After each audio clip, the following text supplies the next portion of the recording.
Conta 15 metros para cá, como eu estou no meio, e esse lado é 20 metros, teria, se eu estou no meio, 10 metros. Teria 10 mais 5, então passava, protegia. Pro outro lado direito a mesma coisa, 10 mais 5, passava, protegia. Então era um único aparelho extintor. Já defini aí pelo caminhamento. Um único aparelho extintor. Agora, esse aparelho extintor vai ter quantas unidades extintoras? Pronto, agora vamos ao caso. Vamos calcular. 20 metros de largura por 10 metros de largura por 20 metros de comprimento, nós temos uma área de 200 metros quadrados. 20 vezes 10, 200. Como o parâmetro é 250, só é dividir 200 pelo parâmetro. 250 que dá 0,8. Como você não tem 0,8 unidades de extintora, você tem uma, ou tem duas, ou tem três, não tem metade, não tem fração, então, aproximadamente, uma unidade extintora. Então, eu teria que ter um extintor com uma unidade extintora dentro. Agora, que tipo de extintor? O extintor que combate incêndio em classe A é o extintor de água e o extintor de pó. Então, quem colocou resposta pode ser um extintor de água pressurizada com 10 litros ou um aparelho extintor do PQS, pó químico seco, de 4 kg, colocado no ponto aqui distante, dentro do ambiente, dentro do depósito, ponto, acertou. Esta é a resposta conforme o enunciado. Mas quem colocou e foi mais a fundo, avançou mais ainda e aplicou a NR23, aí vai encontrar uma segunda resposta que também certa, né? Uma resposta, inclusive, de projeto, né? Qual seria? Seriam dois aparelhos extintores de água pressurizada de 10 litros ou 2 aparelhos extintores de pó químico seco de 4 quilos. Por quê? Porque o item 23.15.11 da NR23 exige que cada pavimento tenha pelo menos 2 aparelhos extintores. E onde é que eu colocaria? Tudo num lugar só? Não. Aí eu melhoraria minha prevenção. Colocaria um em cada entrada. Veja as portazinhas onde estão esses pontos vermelhos aí, são extintores. Ó, 2 extintores de água pressurizada de 10 litros nas entradas. Por que nas entradas? Porque é o ponto que você, quando sai, encontra o extintor, quando entra, encontra o extintor. É o que normalmente se coloca em norma. Ok? Essa é a resposta que daria o 10. Tá bom? Bom, resolução da atividade 4. Vamos lá. Descreva sobre hidrante. Tá tudo, gente. Tudo naquela aula que eu dei na quarta aula. Tudo está lá. Sobre hidrante. Você vai me falar qual é o tipo de hidrante, é o hidrante de coluna, o hidrante de predial. Você vai falar o tipo de tubulação. Você falar que o hidrante pode ser por gravidade. Né? Você vai falar que o hidrante pode ser bombeado. Né? Você vai falar que a distância que a mangueira alcança o hidrante é 30 metros mais 10 de jato. Está tudo lá naquela aula, só era você pegar, ler e transferir para cá, para a resposta. Né? Tá aí, tudo não precisa muito comentários. Você dizer o que é composto o sistema de hidrante, de rede hidráulica subterrânea, tubulação subterrânea, colocar as mangueiras, colocar as bombas, colocar os abrigos para isso aí, colocar as canalizações, tudo isso. Tá? Não tinha muito mistério para responder isso aí. Creio que não tinha, só era vocês procurarem na apostila. Se não tivesse a apostila fisicamente na mão, mas estava lá no sistema, só era vocês baixarem e lerem. Se não tivesse isso, mas você tinha os slides da aula que estava lá na aula. Eu não fiz nenhuma pergunta que não relacionasse com a aula. Algumas é que você precisava realmente raciocinar mais um pouco, compreender e ir lá responder.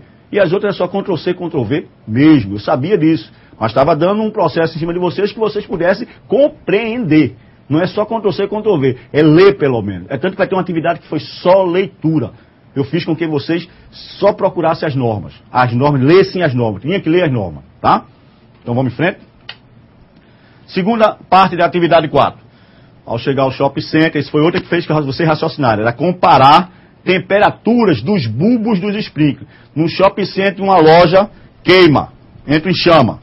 Dessa loja, né, deixa eu ver aqui como é que foi que eu coloquei. De roupa foram acionados 2 deles, 2 extintores queimou do sistema dele.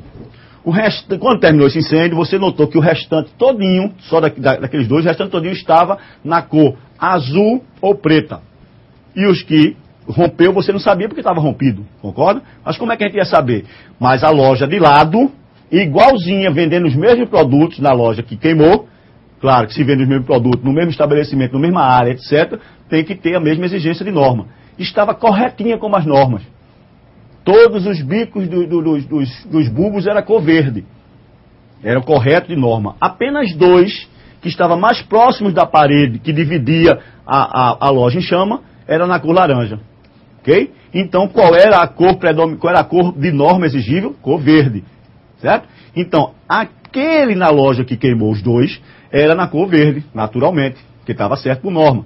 Então, atingiu que temperatura? Temperatura de 93 graus centígrados, que é a temperatura dos bulbos da cor verde. Então, se atingiu no ambiente que estava queimando 93 graus, por que os azuis e os pretos não romperam? Óbvio, a cor azul é 141 graus centígrados, a cor preta é 142, a cor preta é 181. Então, se a temperatura chegou a 93, nunca aqueles azuis e pretos iriam romper. Concorda comigo? Porque precisava de uma temperatura maior. E o incêndio apagou-se apenas com aqueles sprinklers que foi rompido da cor verde, que você nem sabia antes, mas quando foi na de lado, você conseguiu entender. Tá? Na loja de lado, a pergunta é: por que os dois sprinklers mais próximos da parede rompeu, que era na cor laranja? Exatamente ao contrário, porque era de temperatura menor, 53 graus, se eu não estou enganado. Deixa eu ver aqui a resposta mais correta. 52 graus. 52 graus. Claro, porque por irradiação, se o ambiente de lado que entrou em chama atingiu 93, por irradiação liberou uma onda de calor que atingiu 52 graus fatalmente no outro lado e rompeu sem nenhuma chama, porque estava fora de norma. Que se tivesse a 93, a dissipação de calor irradiado não chegaria a mais de 93. Ok? Essa era a resposta. Aí vai estar tudo aí no sistema, vocês podem baixar depois, lerem com calma. Ok? Vamos lá, terceira e última parte. Também estava naquela aula. Pedi para você falar do sistema de alarme e detecção. Então, resposta. Sistema de alarme, né? Função do sistema de alarme é, em princípio, utilizado em abandono de local, em convocação das brigadas de bombeiro, na supervisão de instalação de combate a incêndio, na supervisão de processo, na supervisão de pessoal. Essa é a função do sistema de alarme. E ainda mais, classifica-se em manual e automático. O manual é por acionamento por botoeira, o automático é por detectores. E os detectores quais são? Detector de calor, de fumaça, de chamas e detector de gases. Tá? E como é que o detector funciona? Ele possui os componentes dos detectores em si, distribuídos no ambiente, a rede elétrica de informação do detector até o painel. Do painel aqui você pode sair um monte de informações. Tá? Então é isso aqui que eu precisava que vocês respondessem. Ponto. Simples também. Né? Assim, não é simples demais também não, né, professor? A coisa está meio danada. Não, mas só é vocês terem lido a apostila, ou relido a aula, ou reassistido a aula que vocês respondiam. Tranquilo, não pedi nada que não estivesse na aula. Tá? Quinta atividade e última para a gente partir agora para nossas aulas do dia. Qual foi essa quinta atividade? Foi só estudar normas. Era realmente Ctrl+C, Ctrl+V. Eu pedi, primeiro, atente ao que eu estou perguntando na norma 23. Só era você ir lá e dizer, o que é que eu perguntei? Fale sobre exercício de alerta. O exercício de alerta está no item 23.8, todinho, do 28.1 ao 8.5. Só era você transcrever, literalmente. Por que eu fiz isso? Para vocês irem estudar a norma, para vocês aprenderem a norma, vocês se ambientarem com a norma. Fiz a mesma coisa na parte 2, tá certo? Aí eu pedi ainda, responda, quantos extintores devem ter no mínimo em cada pavimento?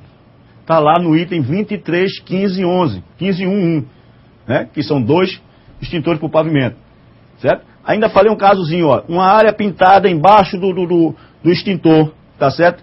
Mede quanto? Aí está lá no item 23.17.3, 1 por 1 de largura, certo? Que é pintado na cor vermelha e perimetrado na cor do aparelho extintor, do agente extintor. Branco, água. Amarelo, CO2 e azul, pó químico seco. Ainda perguntei qual é a altura que deve estar o extintor do chão? 1,60 m, o gatilho lá em cima, a ponta mais alta do extintor, que estava no item 23.17.4. Só era ler norma e transcrever. Aí era Ctrl+C, Ctrl+V mesmo.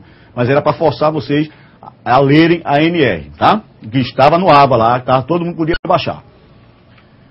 Segunda parte, era agora da NR06, que a NR06 fala sobre EPIs. Eu perguntei, qual é a obrigação do empregador? Está lá no item 6.6.1. Só era transcrever. Mesma coisa, o que cabe ao empregado? Está lá no ponto 6.7.1. Só era transcrever, usar o equipamento, manter, guardar e conservar, comunicar ao empregador quando ele tiver alteração no próprio o cumprir as determinações do empregador, está tudo lá. Depois, nós pedimos escrever sobre EPI de cabeça e aborda os tipos. Ó, a cabeça tem o quê, gente? Cabeça tem o quengo, né? Para quem entende o quengo, cabeça, né? Tem que botar aí um capacete. Tem o ouvido, tem os olhos, tem o nariz e tem a boca. Então, e tem a nuca para proteger. Você tem para falar o capacete, a aba de proteção de nuca,